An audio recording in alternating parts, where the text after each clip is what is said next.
Welcome to the Hot Spotting Real Estate Podcast. This is a bi-weekly podcast that talks about all things real estate with a splash of real-life topics. So tune in and let's keep it real. All right, hello and welcome to the Hot Spotting Real Estate Podcast. And today I got a very cool guest, Hide Iwagami. Did I pronounce that right? Yes, sir. All right. And Hide was born and raised in Osaka, Japan. He came to the U.S. to study architecture and received his Bachelor of Architecture from the University of Arizona in 2005. He's married to his wife, Gloria Iwagami, and they have a beautiful 3-year-old daughter named Sophia. And Hide is currently the CEO of Hestia Atelier, an architectural firm out of Irvine.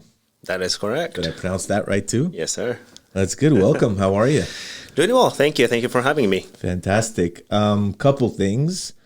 I have a 3-year-old daughter as well. There you go. Her name is Camila. Camila. And she's a big handful right now. How is your 3-year-old treating you? Every morning is such a struggle to have her get ready for school and breakfast and everything. That's good. They're a lot of fun, though. So they are, indeed. I love meeting other girls' dads because, we all know how that feels waking up to your daughter. Right. And, it's a special feeling. So you went to University of Arizona. And when was it that you wanted to become an architect? How early on did you find out they're like, I want to be an architect? I never did, actually. Never? No. So when I came to the States in 1998, right after high school, all I wanted to do was play baseball. Oh, wow. Nomo was big. Nomo Hideo was big. Dodgers, right? Man, I want to go see him. I want to play with him. I want to be like him. Wow. So I wanted to play baseball. But I had to get study visa, student visa, right? There's no studying baseball, playing baseball visa. You should have a baseball visa. That would be nice. Right? So I was like, okay, what do I want to do? And one of my good friends from junior high school was studying architecture in high school in Japan. Mm-hmm. And he was not the smartest guy in the class. Okay. So I was like, okay, if he can do it, I must be able to do it. So I just checked architecture in the visa category. They issued me a visa, came to the States. I had to take architectural classes because I chose it. Right. And that's how my school career started. Nice. Graduated. Okay, what am I going to do? I have an architectural degree. I have to get in architecture, right? And they learn about the licensing. So I'm someone that wants to pursue as far as I can. Right. So I like, okay, well, there's a licensing. I should probably do it. So I started studying for licensing, and I became an architect. What? What happened to baseball? Baseball, architecture didn't give me enough time to play baseball. I still play baseball weekly. Oh, till this day? Yes. No way. Yeah. But that's not cool. to professional level. Yeah, but that's great. Yeah. That's awesome. You are the first architect on the show, and I always wanted to bring an architect on just to kind of, it's always been intriguing to me, that side. I always wondered, do I have to know how to draw? I wonder if people were, they used to draw really well, and then that's how they got into architecture. So it was always intriguing to hear a story of how someone got. Yes. I never thought baseball would lead you to architecture. So that's good. I'm not one. Yeah. When you first started, what firm were you with, and what were you specializing in as far as architecture goes? At the firm that I joined after college, it's called a Carlisle Coatsworth Architect, based in Irvine. So that's what brought me back to California from Arizona. Okay. And I was there for 3 years. They specialize in commercial architecture. And they were doing the Borders bookstore, if you remember, right? And Seattle's Best Coffee, yes, and some other commercial, buildings. Okay, so that's how my career started. Got it. And then from there, you went to Architects Orange, or was there a different firm that you jumped into? From there, I joined. It's called the IBI Group. Okay, they are a Canadian based company, and they focused on school. Oh, yeah. So then you went to schools. Schools and big projects, multi-million-dollar projects. Then I went to Architects Orange. And Architects Orange, they were primarily retail or They do everything. everything? They are one of the largest architectural firms in Orange County, probably Right. Southern California, and I still think they are one of the best companies. Yeah. And then from there, what did you end up doing to start your own? How did that come to fruition? So one day, I play baseball, as I mentioned, and some of my guys that I play with have their own company. So they're talking, and they and I got a bit influenced, but I was scared of leaving, my good position at Architects Orange. Right. But I read a book called Rich Dad Poor Dad by Right. Robert Kiyosaki. Yeah. Then that book changed my thoughts of career, money entirely. Yeah. So I was like, okay, you know what? I'm the youngest today, and as I grow older, nothing gets easier. So Right. if I were to do my own thing, today is the day. So I just pulled the trigger, and you know what? Let's just give it a shot. Nice. That's the way to do it. That's how it happened. That speaks a lot to me because I was the same. I used to work in-house for a landlord, and then I was scared for a while, and then Yeah. you just have to go. You just have to go. Your body goes into Right. autopilot after Yeah. that, and you don't have to worry about too much. Right. Hestia Atelier, how'd you come up with that name?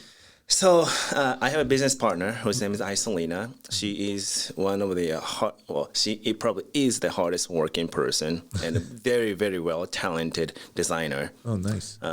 So she and I have the Hestia together. So when we decided to leave Architects Orange, we're like, okay, what's the name of the company that we're gonna put together? So we put some thoughts in, and Hestia is a Greek goddess of architecture and design. Oh, cool. Surprisingly, that name was not taken in California. Wow. So that kind of speaks, the language that we kind of, want to stay in. And Hestia is also a goddess of caring for a family, her community, which we want to focus on. We Nice. want to focus on the relationship between us and clients, employees, and also we want to give back to community as much as we can. So I think the Hestia is speaks the same concept that we want to. Very cool. And Isolina, being a bit fancy side that I don't have, So she's like, how about a studio? Okay, well, Hestia studio. And she goes, okay, how about a French word of studio, atelier? Oh, that sounds good. Okay, let's go with that. So, That's a cool name. yeah. Well, that's great. What do you guys specialize in? What's is it specifically TI stuff? Is it buildings? What do you guys specialize in? So both Isolina and myself have been working were working on commercial projects before we started Hestia. So we specialize in commercial. One of the big clients that we have, like Panda, Panda Express, Starbucks, and the other small commercial tenants and buildings. But I actually specialize in cannabis-related projects. Oh, wow. So I design cultivation facilities and cannabis retail. Oh, okay. Yeah. And when you say the design, we're talking more interior TI design That's for correct. the retail side of it, right? Yes. And then for Panda, you guys also do that interior restaurant design. But do you guys do also, let's say they're doing freestanding drive-throughs, do you guys do those kind of packages as well? Or is it just more the interior design and architectural of the interior? More of the interior side. We focus on one of the Panda's branch business called the Uncle Tetsu, great Japanese cheesecake, and we focus on that side. We don't do as many Panda as I used to, Right. but we do a lot of Uncle Tetsu. That's very cool. Yeah. What are some of the main obstacles that you guys run into when you're designing an interior for a client? Let's say they come to you and they're like, could you guys design this for us? What are some of the obstacles you guys run into with the client there? Obstacle is mainly for TI. We have existing building, right? And many times a lot of things covered up, right? So inside the unit? Inside the building, Okay, yeah, right. got it. So when we do the remodel, sometimes we just cannot see what's behind the wall or Right. above ceiling, right? And Yeah. sometimes those hidden items can be very important that we wanted to know beforehand, Right. but we just can't spot it. Yeah, without being invasive. Like you Yeah, can't say, yeah. "Oh, there's a column in here," without tearing that wall out. Yeah, So then you just have to pivot around that and redesign. yeah. Can you give us a breakdown on? There's always been a curious question for me. So a client comes to you and they want to get, like, let's say TI plans done. How long does it take an architect to get that done usually? And the reason why I'm asking is this, because a lot of times when we're doing a deal and we're negotiating an LOI, especially as a tenant rep, landlords forget that there's a timeline between the signing of the lease and then getting the plans completed. That's kind of like just never talked about in the actual LOI. It's always like, well, you got this long to get the permit. Well, there's a little bit of a gap there between getting the permit and getting the plans ready for the permit. Yeah. So I've always been curious, like realistically, how long does it take to get something not as complicated, but let's say from your experience from like a Panda or your cannabis retail or Starbucks, like to get those plans ready once you get the go ahead, how long does that usually take? It usually takes about 4 weeks to 6 weeks to prepare the plans. Right, for submittal. That's correct. Submittal plans. Yes. Got it. Including engineers, we coordinate projects with engineers, right? So it's 4 to 6 weeks, we have the plans that we can comfortably submit to the city for building plan check Right. review. Depends on the city, but usually another 3 to 5 weeks that it takes for the city to review the plans and project. I didn't hear you correctly. Are you sure it takes only 3 to 5 weeks? Depends on the city. City of LA, 3 months. But yeah, so that time, we try to ask them to expedite if they can, but so that's, let's say 5 weeks or so, right? Right. Then we get plan check corrections, and it takes us about a week to 2 weeks to revise the plans and go back in, and another 3 weeks for the city to review, and we hopefully get the building permit. So the entire process is about 3 to 4 months, probably. Right. And the more complicated it gets, like drive-throughs, the more timelines that increase. And then if you have to jump through hoops of, let's say, planning department design review first, then it adds more time and more complications. Yes. When you're in the initial part, how do you usually just like the prototypes are the prototypes, or are you constantly in touch with the client saying, here's the layout, there's feedback again, or something changes, or is it just like, here's the prototype, you pop it in and you're already ready to go based on your experience? I wish that was the case, but that's, prototype is a prototype, but we always massage. They always massage the plan, because the spaces are different. Yes, that's correct. Sometimes there's a different need, I'm guessing.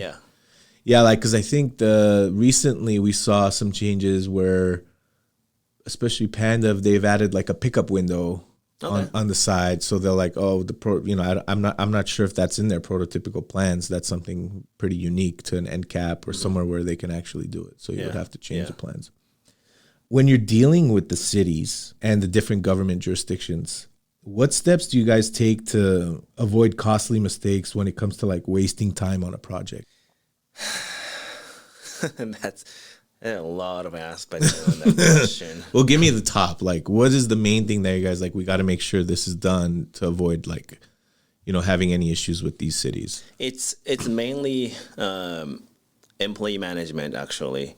So because we have a lot of projects ongoing at the same time, right? And just because we submit to the city, that doesn't really mean the city received and the project is in the queue for review. Oh, okay. City could forget. Oh, really? Yeah. Oh, like they got it, but it's just sitting there. It's sitting there. No way. And they don't process, right? Okay. So a week after we submit, we always contact the city. Hey, we submit the plans a week ago. Have you guys received it? Can I get an update on when we can get corrections back? Wow, that's a pretty critical thing to do. Yes. Because if you didn't make that call a week after, It may Could be just lose, sitting like, there. wow. Yeah, and or the person that received the project, that might have been his or her first day of a vacation, right? Oh yeah. And it's sitting there for 2 weeks until that person comes back, right? So Yeah. it's critical. But I have 20 plus employees, right? And that means there are, a few dozen projects in Right. submittal somewhere. And sometimes I forget to ask my employee, hey, have you checked? Right? Yeah. And, easily a couple weeks could just go by. Yeah. So that is very critical. Yeah, and a couple weeks in our industry means paying rent or not paying Right? rent. Yeah, I know. Yeah, so that's interesting. Yeah. Do you have any tips? Like, I'm sure that's a pretty seasoned thing, right? Like, you're a seasoned guy, so you know what to do. Yeah. So for these new guys, aside from that, what other tips can you give them when they're dealing with these cities? Like, what would you tell a new architect who comes into your firm, that's their first time going to the city? Like, what do you tell them? How do you prep them? How do you pump them up? Be polite. Okay. That goes a long way. Don't piss off a plan checker or anyone in the city, right? Yeah. But be confident. Because when you go to the city from my office, you're not going to the city as a student or someone that doesn't know what, Right. what to do, right? You're going there as a professional. That's what I tell everyone in my company. You work for me as a professional, Right. right? So when I send you somewhere, you're going there as a professional, right? Sell your project, be confident, know what you're talking about, right? So if you don't know how to respond or the contents that the plan checker is asking about, it's okay to say, you know what, sir, I gotta get back to you. Or got you. can I call my supervisor and we can all talk, Right. right? It's better than pretending to know. Right. Making something up Yeah, or so improvising. that's what I tell That's good. my team. What information can your client give you ahead of time that makes your job easier? Let's say when you're trying to design something or you're trying to conceptualize something. Like, what do you expect from them to help you do your job? Surprisingly, what you want to do in the space and how you want to utilize it and what kind of theme you want to see. A lot of clients don't have the picture of it, Like the overall idea. Yeah, even. like for example, let's say I'm doing a coffee shop other than Starbucks. Starbucks, they know what to do. Right. But I get it. Let's say we get a client that wants to open a coffee shop somewhere in Long Beach, Okay, so coffee shop, great. Then my question is, do you want to sell pastry? Oh, that's a good idea. Okay, then are you making pastries in-house or are you bringing pastries from outside? Oh, I never thought about that, right? So that question alone, now my thinking is like, okay, do I need a kitchen in this space or do I not? Yeah. Right?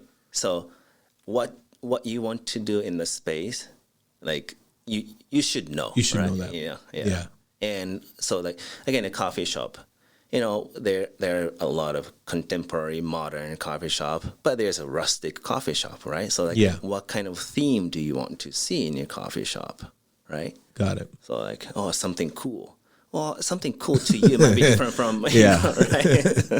I get that. Yeah. So they at least they need to know what they're going to do in the space as a business plan. Yeah. Right. Yes. And then just an overall genre of like what direction they're going with the design. And then you could take it from there. And I can take it from, yes. Oh, yeah. That's great. I had a quick question about this cannabis that you're talking about. So what challenges are you running into with the cannabis retail other than, of course, the designated areas that you can do cannabis? Dealing with a client, as you can probably imagine, the cannabis client is a bit different from the corporate, like a panda client, Yeah. So the difference in temperature of the client, I had to get used to, right, and adjust myself constantly.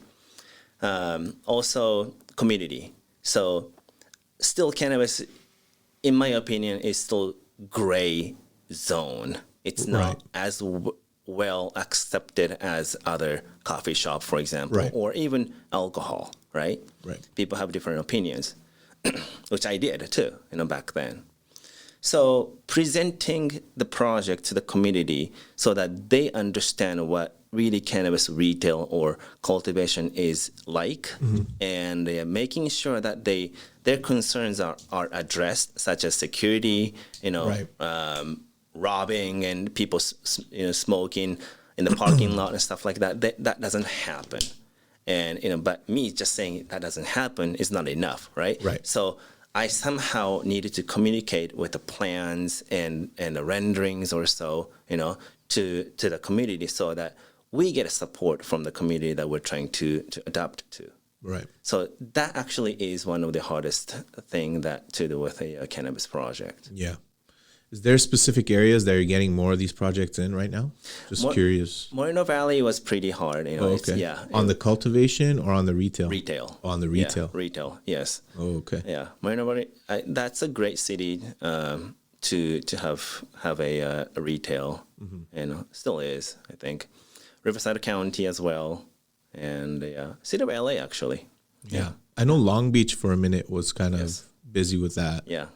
But it's interesting to see how the Inland Empire has kind of embraced it and it's growing out there. Yeah. And I know the low desert was pretty into it, like Indio, Coachella, that area. Yes. Interesting.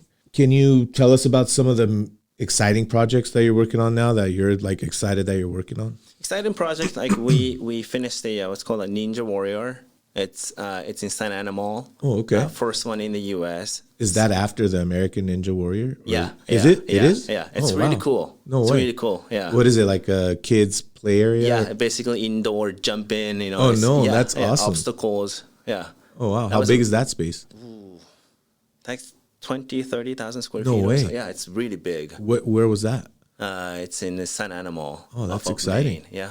Yeah. That's cool. So it has all the jump, the walls, everything. So do you get to partake in that design side too, or? Yeah. So that was Iselina's project, and I helped her a little bit on the more technical side, details and stuff like that. But design, Iselina executed really well.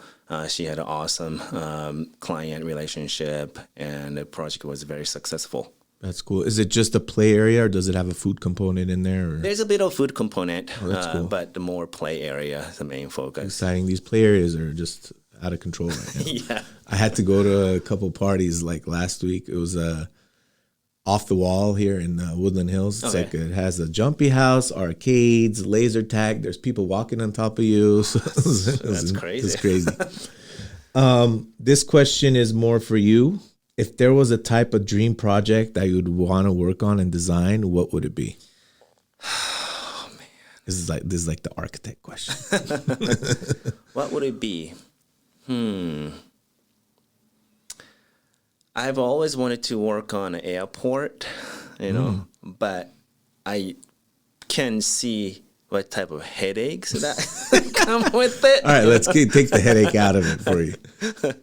But yeah, I think airport would be awesome. That would be cool. I also want to get back to maybe school one day, and a more restaurant actually. Yeah. I think a very, very cool restaurant that people come to for an experience. Right. Also for the food, I mean, Instagram and all those things is really big, right? So right. Somewhere that they want to experience type of facility would be my dream job. That'll be good. Well, hope we put it out there for you. Right. Well, good. I appreciate you coming in. This next segment is where my daughter comes on with some pre-recorded questions, and we get to know you a little bit more on a personal level. Okay. All right. So here's question number 1. What are some of your hobbies? Some of my hobbies. Okay. Spearfishing is probably my big hobby right now. Wow. And the baseball. Okay, we know baseball. Let's talk about the spearfishing. So spearfishing is you're fishing with a spear? Yes. Okay. And does that mean you're diving or you're on the boat? Depends on the fish. Okay. But for the fish that I catch, I'm mostly on the boat and jump in the water. What kind of fish are you catching right now? Or what have you caught? The fish I caught white sea bass in California, bluefin tuna, which was the biggest fish I've ever caught. How big was that? 200 pounds. What? With a spear? Yeah. So where's the fish and where are you? So the fish was probably swimming 50 feet, 40, 50 feet below surface. Okay. And the boat has a fish finder, right? Uh-huh. So when the fish comes under the boat, the captain goes dive, dive, dive, and they just dive in, and they punch a dive as deep as you can until you see the fish. And then when you see the fish, just chill in the water, And you throw it, or is it a gun? It's a gun. Okay. Yeah, spear gun. So you dove into the water with a spear gun, shot a 200-pound bluefin tuna, and then pulled it out? Yeah. This is amazing. Yeah. Wow. So that was the biggest fish you caught. That's the biggest fish I've caught, yes. How did it taste? It tasted great. It tasted great, but there's only so much you can eat, right? You cannot possibly eat 200 pounds of tuna. You know where my studio is now, so you can drop off extra fish anytime, especially bluefin. Man, I bet it's amazing. How often do you do this?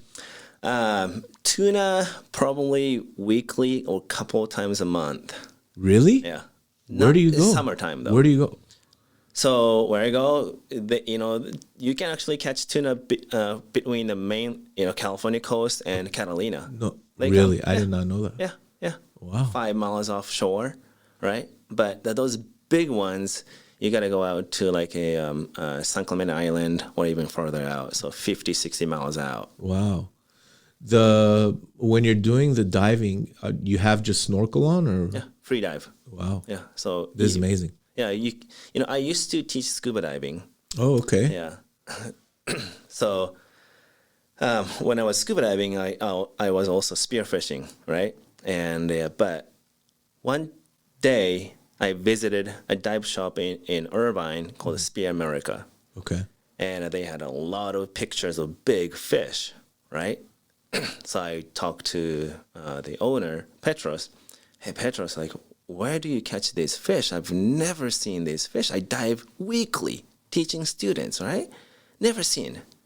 And he goes, how do you dive? Oh, what do you mean how I dive? Scuba diving. I'm a scuba instructor, And he goes, oh, that's why. Well, how else do you dive? Free dive. What is a free diving? And basically snorkel. Okay, how deep can you go? 100 feet, 150 feet? Free diving?